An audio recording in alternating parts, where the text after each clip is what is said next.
Okay, well, first things first, what is up with Bartolomeo visualizing him and Luffy in some sort of porn scene?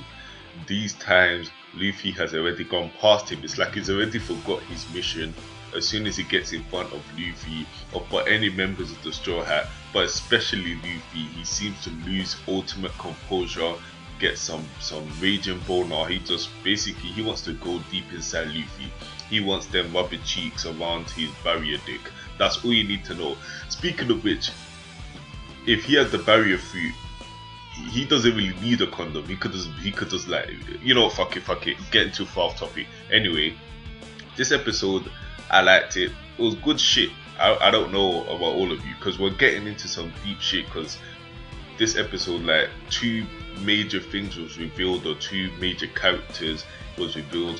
One being Ricky, being the king, the king before Don Flamingo.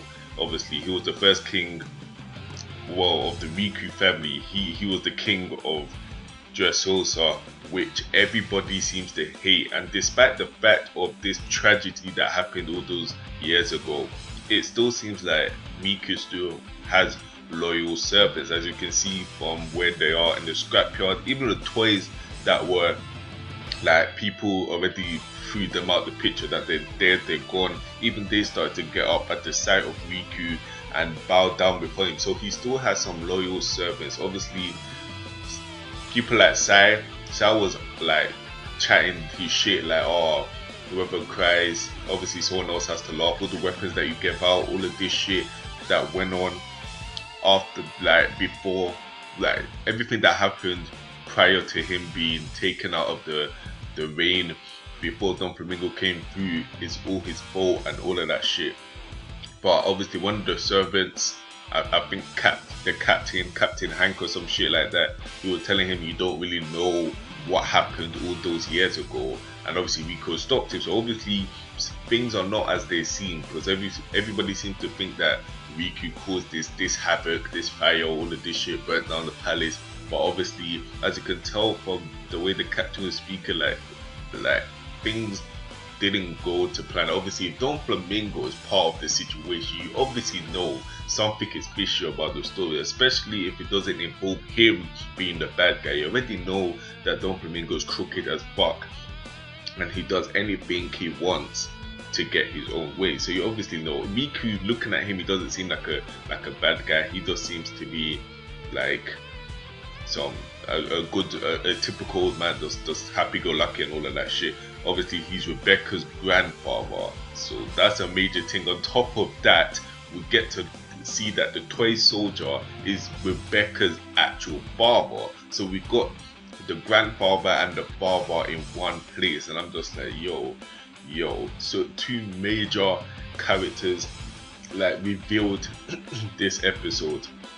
I'm looking forward to what they're gonna do, because obviously it's pretty obvious that their main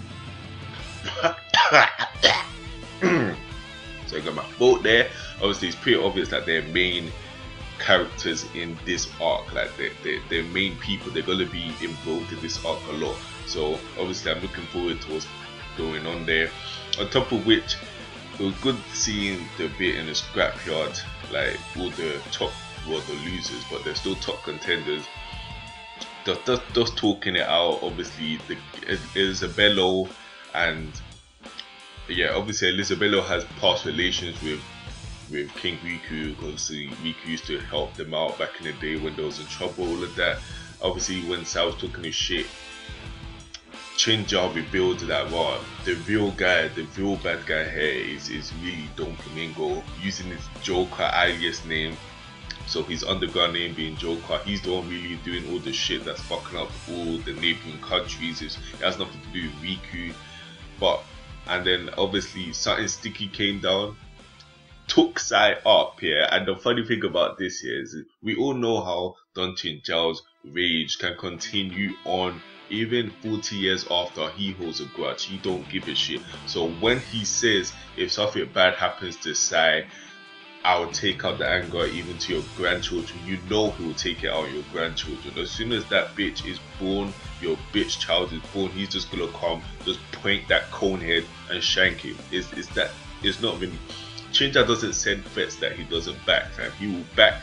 Obviously, he got fucked up by Luffy, but that's different. He will still go after you regardless of winning or not. He wants to fuck your shit up. He's coming for you. And the thing that happened to Sai is that he just got turned into a toy by some mysterious guy who I think, like, judging by his shape and size, that Tontara that was with Zoro said something about the 3 executives that he couldn't forget the name, and I think his name was Trevor because he fits the shadow of the character. So I think that's Trevor. That's one of Don Flamingo's executives that turned him into a toy. So I think his power is to turn people into toys. I don't know, maybe we'll find out a bit more about that later on. But you know, I like this episode. We didn't get to see no shit from Block D, which by far counts for a great episode. I don't know why. Like, seriously, that's a great episode. No Block D. I've been saying this for weeks. Block D is fucking boring. Yeah, after this block is when shit goes down, and we all know how Toei Animation is with filler. They're the kings of filler. So, you know, when shit starts to go down, I guarantee you will enjoy the filler if you can get over your animation OCD, because there's a lot of niggas out there that likes the animation to be tip-top every single episode. People like me don't give a fuck. I just like to watch the anime because it brings the manga to life. So if you could get over that OCD of perfect animation, you'll enjoy the filler that comes after this block, because after this block is the shit that goes down, all the things that are going down, it just also gets killed. It's just a madness, yeah. So this episode was great. I liked it. It was good shit. Boy, great. I think it was good progression in this episode, to be honest. I know I'm biased, but you know, it's a great episode. I'm not gonna lie. So yeah, sub, bye, fuck off.